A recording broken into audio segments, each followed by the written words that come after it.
Well, folks, welcome back to our Wednesday prayer video. And times are changing quickly, aren't they? Things are happening and things have developed even in the last week since I first did one of these. And with the new restrictions in place, that meant a few changes to some of the plans we even made last week. Hopefully you got a chance to join us on Sunday with our service.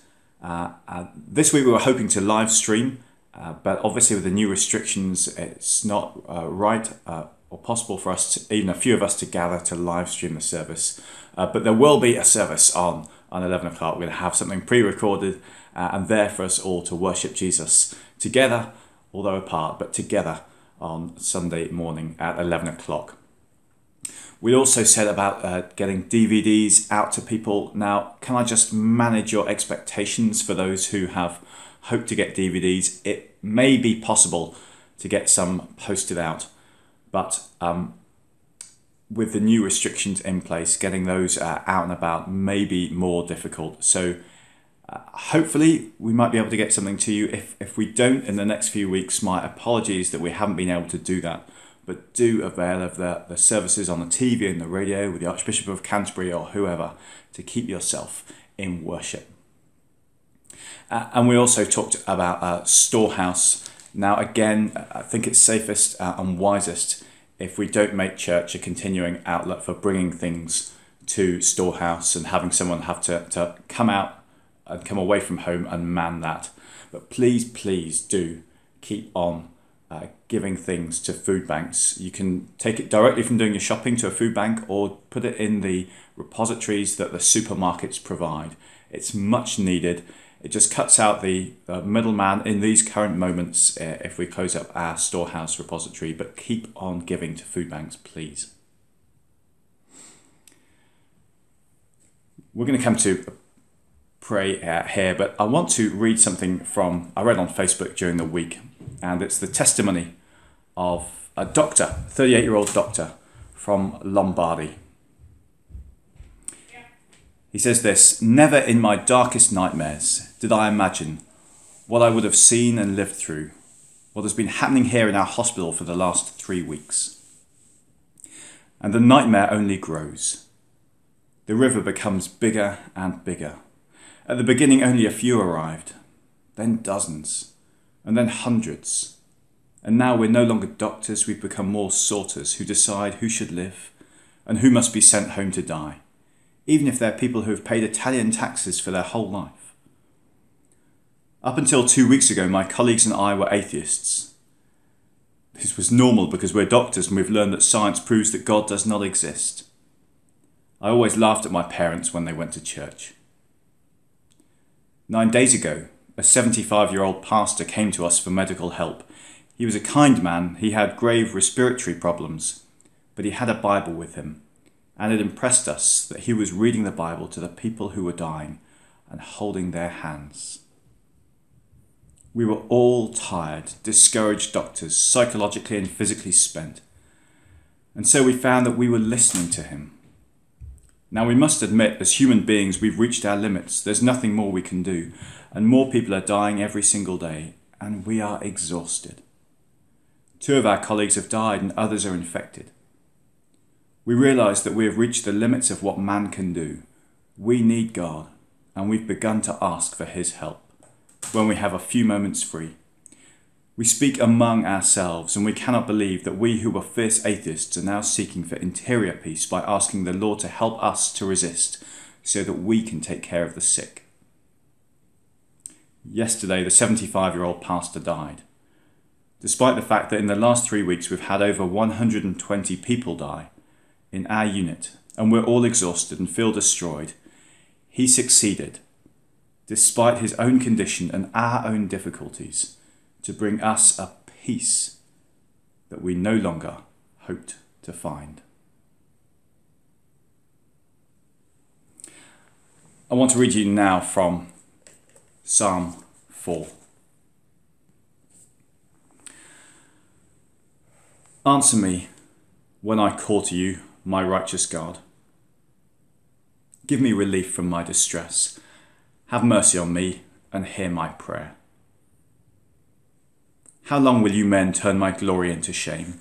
How long will you love delusions and seek false gods? Know that the Lord has set apart his faithful servant for himself. The Lord hears when I call to him. Tremble and do not sin when you are on your beds. Search your hearts and be silent. Offer the sacrifices of the righteous and trust in the Lord. Many, Lord, are asking, who will bring us prosperity? Let the light of your face shine on us. Fill my heart with joy when their grain and new wine abound. In peace I will lie down and sleep. For you alone, Lord, make me dwell in safety. Maybe three things again to take from this psalm into prayer. The first is this, that God is the one we should go to in prayer. Call on him because he hears us, says the psalm. Go to him in your distress. Go to him in your weariness. Go to him when you're at your wit's end. Go to him to pour out your fears and your anger and your heart. Go to him when you are lying on your bed in the small hours of the morning, worrying. There are many places we could pour out our emotions, our anger, our fear, our hearts. Some of them totally unwise, others more helpful.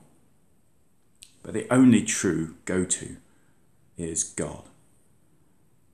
Just as the psalmist does, we're called through the psalm to go to God, go to get God first and foremost, with all that we hold and we ponder on and we're grieved by in prayer. And the reason we can go to God is first because he is at work in the world. He's the one who's calling people to himself. He is the one who, as the psalm talks about, brings light, brings hope, brings peace. And he's calling people, even in these times, especially in these times, to recognize it. These are God's words in the psalm where he recognizes that people have turned his glory to shame. They've looked away from him. They've gone after godless delusions. They've gone after the wrong things. They ask, who will bring us good? Who's going to do good for us in these times? They're coming to realize that life has more to offer than what you can buy and eat and drink.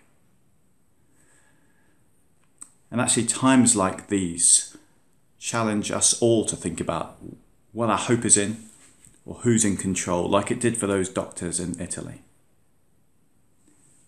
It's like that C.S. Lewis notion, isn't it, that suffering and hardship are like God's megaphone to the world to say, come back to me. I am actually the only place to go. And I'm at work in this world. I'm at work through my faithful servant who I've set apart, Jesus Christ. God has set his plan of grace and redemption at work in this world. He is the one who's ultimately bringing about light and joy and hope, even in the midst of suffering. And God is at work in this world through us. Through us. There's a prayer. Let the light of your face shine on us. Let us be the ones who radiate hope and light and joy to others. Let us be the ones who, even in the midst of trouble and distress, who have hearts that are fuller than the world can understand, that we can see, that they can see that we live in faith, not fear. And we can go to God in prayer because we can trust God and we can leave our hearts and our issues and our concerns with him. The psalm encourages us to pour it out to God, to do business with God.